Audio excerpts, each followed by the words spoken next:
மகாவிஷ்ணுவுடன் Malaysia நேரடி சந்திப்பு. ஜூலை 26, 27, 28 தேதிகளில் கோலாலம்பூரிலும், ஜூலை 29, 30, 31 தேதிகளில் செரம்பானிலும், ஆகஸ்ட் 1, 2, 3 தேதிகளில் ஜொகூர் பார்விலும் நடைபெற உள்ளது. இதற்கு முன்னர் மலேசியாவில் நடைபெற்ற நேரடி சந்திப்பில் கலந்து கொண்ட பலரின் பொருளாதார வாழ்க்கை, குடும்ப வாழ்க்கை மற்றும் ஆன்மீக வாழ்க்கையில் மிகப்பெரிய மாற்றங்கள் ஏற்பட்டுள்ளன. இந்த அரிய வாய்ப்பை தவறவிடாதீர்கள். இப்போதே உங்கள் பெயரை முன்பதிவு செய்து கொள்ளுங்கள்.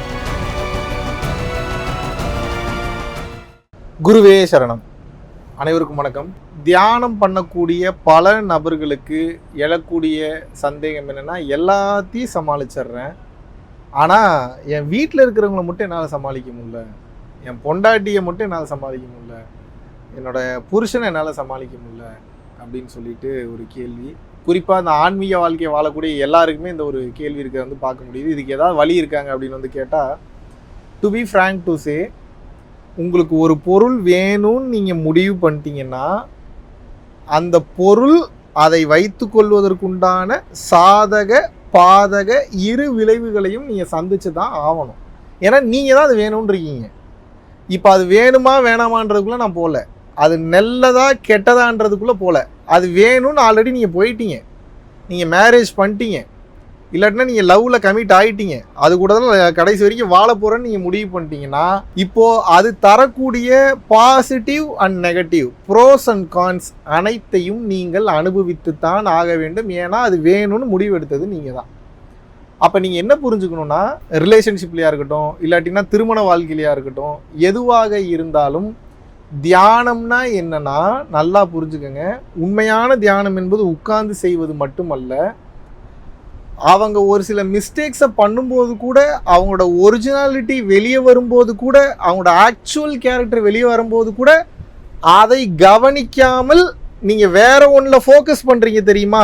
இல்லை நான் இப்படியே பார்க்குறேன், இல்லை அதை நான் ஏற்றுக்கிட்டு வாழ்கிறேன் அப்படின்னு சொல்லி அதை ஒமிட் பண்ணிவிட்டு இருக்கிறத மட்டும் ஃபோக்கஸ் பண்ணுறீங்கள, பாசிட்டிவில் மட்டும் ஃபோக்கஸ் பண்ணுறீங்களே, இதோட ஒரு பெரிய தியானம் உலகத்திலேயே எதுவும் இல்லை.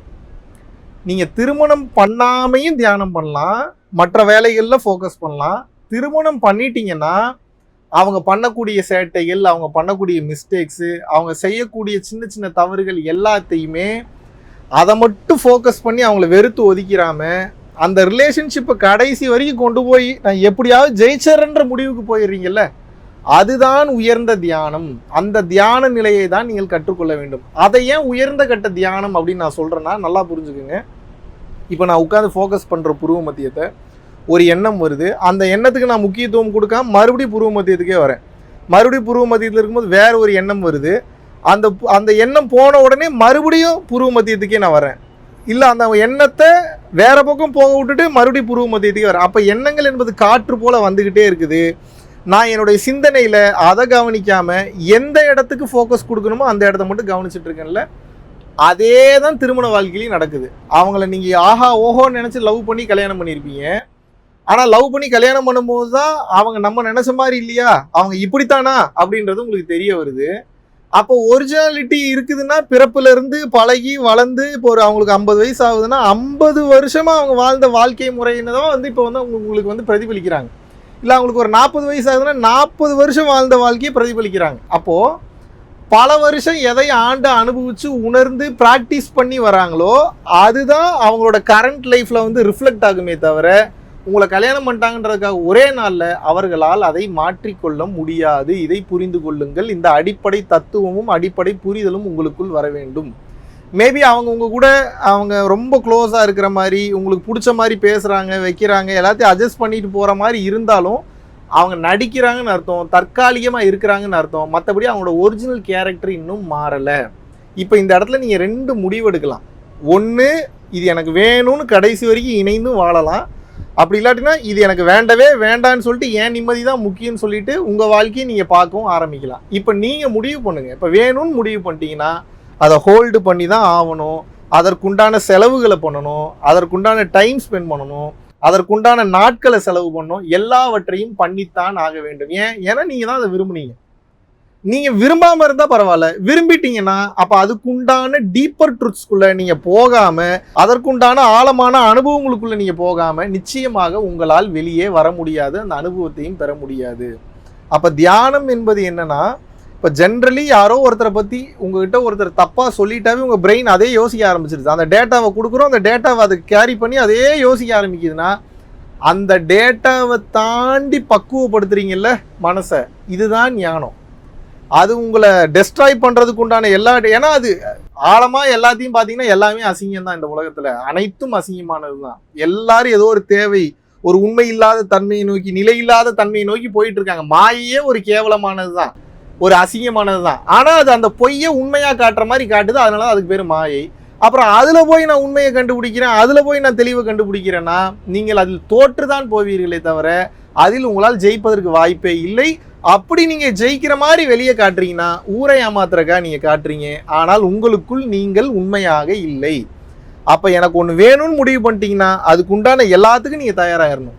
அவங்களோட ஒரிஜினல் கேரக்டர் கொஞ்சம் கொஞ்சமாக வெளியே வரும்போது, சின்ன சின்ன சங்கடங்கள் வெளியே வரும்போது, ஒரிஜினலான ஒரு ஆட்டிடியூடு வெளியே வரும்போது அதை உங்களால் ஏற்றுக்கொண்டு வாழ முடிஞ்சதுன்னா பிரச்சனை இல்லை. ஏற்றுக்கொள்ள முடியவில்லை என்றால் நீங்கள் திருமணம் செய்து கொள்ளாமல் இருப்பதே நல்லது. ஒருவேளை அவங்க என்ன பண்ணாலும் அதை ஏற்றுக்கிட்டு நீங்கள் வாழ ஆரம்பிக்கிறீங்களா? இப்போ இதில் இன்னொன்று இருக்குது, அவங்க என்ன பண்ணாலும் நீங்கள் ஏற்றுக்கிட்டு வாழ ஆரம்பிக்கிறீங்கன்னா அவங்க இன்னும் பெரிய பெரிய மிஸ்டேக்ஸை பண்ணுறதுக்கு வாய்ப்பு இருக்குது. அப்போ இது எப்படின்னா, இரு பக்கமும் கூர்மையாக தீட்டப்பட்ட கத்தி போல தான், ரொம்ப ஷார்ப்பானது, ரொம்ப கவனமாக ஹேண்டில் பண்ணணும். Two side sword. அப்போ அந்த டூ சைடு ஸ்வாடை நீங்கள் கரெக்டாக ஹேண்டில் பண்ணலன்னா காயமாகிவிடும், ரத்தம் வந்து விடும், உயிரே போனாலும் போய்விடும். இதனால தான் இது ஒரு சுகமான அவஸ்தைன்னாங்க. சுகமாகவும் இருக்கும், அவஸ்தையாகவும் இருக்கும்.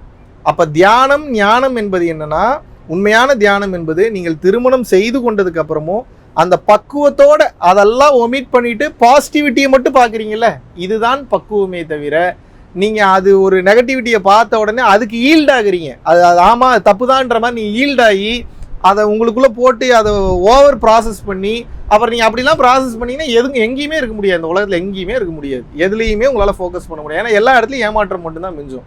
உலகமே மாயைன்ட்டேன், அப்புறம் அந்த மாயையில் உங்களுக்கு என்ன மிஞ்சும்? ஏமாற்றம் மட்டும்தான் மிஞ்சும், வலி வேதனைகள் மட்டும்தான் மிஞ்சும். வெங்காயம் போல், முட்டை கோசு போல் உருக்கி உருக்கி உள்ளுக்குள்ளே ஒன்றுமே இருக்காது. இதை ஏற்றுக்கிற பக்குவம் இன்னும் உங்களுக்கு வரல. வேணும்னா நீ ஜாலியாக வாழலாம், அந்த பக்குவத்தோட ஏற்றுக்கிட்டு சந்தோஷமாக வாழ வேண்டியதான்.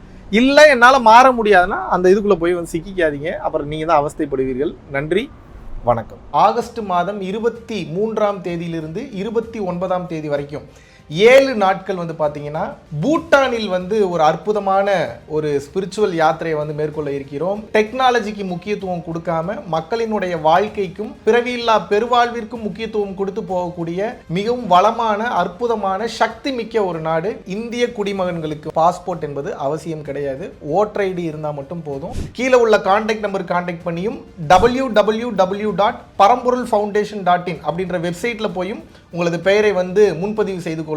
வருகின்ற ஜூலை 29ஆம் தேதி குரு பூர்ணிமா வந்து பார்த்தீங்கன்னா உலகமெங்கிலும் ரொம்ப விமர்சையாக வந்து கொண்டாடப்பட இருக்கு. நார்மல் டைமில் நம்ம பண்ணுற அந்த சக்தியை விட பௌர்ணமி டைமில் 1000 மடங்கு அதிகப்படியான ரிட்டர்ன்ஸ் நமக்கு கிடைக்கும். பல குருமார்களுடைய மொத்த ஆற்றலும் மொத்தமாக வேலை செய்யக்கூடிய நாள் என்னன்னு வந்து பார்த்தீங்கன்னா குரு பூர்ணிமா, அதாவது குரு பௌர்ணமி. தாராளமாக ஆன்லைனில் வந்து நீங்கள் வந்து கலந்து கொள்ளலாம். ஸோ விருப்பப்படக்கூடிய நபர்கள் www.paramporulfoundation.in அப்படின்ற வெப்சைட் வந்து போனீங்கன்னா அதில் குரு பூர்ணிமா கிளாஸுக்கு உண்டான லிங்க் இருக்கும். அதில் போய் உங்களது பேரை வந்து நீங்கள் வந்து ரெஜிஸ்டர் பண்ணிக்கலாம். பரம்பொருள் அறக்கட்டளை நடத்துகின்ற தினசரி அன்னதானம் மற்றும் இதர நற்காரியங்களுக்கு நீங்கள் உங்களது பங்களிப்பை தாராளமாக செலுத்தலாம். இதனால் என்னென்ன பலன்கள் கிடைக்கும் என்றால், தரித்திர தோஷம் விலகுகின்றது, அன்னக்குறைவு தோஷம், பித்ரு தோஷம், கர்ம தோஷம், பாவதோஷம் மற்றும் கிரகங்களினால் ஏற்படக்கூடிய தோஷங்களின் தீவிரமும் குறைகின்றது. மனக்குழப்பம் மற்றும் எதிர்மறை எண்ணங்கள் விலகுகின்றது. குடும்ப கலகங்கள், தொழில் தடைகள், பணத்தடை, கல்வித்தடை, திருமணத்தடை, சந்தானத்தடை, நோய் தொடர்பான கர்மபாரம் முற்றிலும் வந்து தீருகின்றது. ஆகையினால் இந்த பரம்பொருள் அறக்கட்டளை நடத்துகின்ற எல்லா விதமான நற்காரியங்களிலும் உங்களது பங்களிப்பை வந்து செலுத்துவதற்கு கீழே கொடுக்கப்பட்டுள்ள வங்கி கணக்கிற்கு தாராளமாக நீங்கள் வந்து பணம் அனுப்பலாம். நன்றி, வணக்கம்.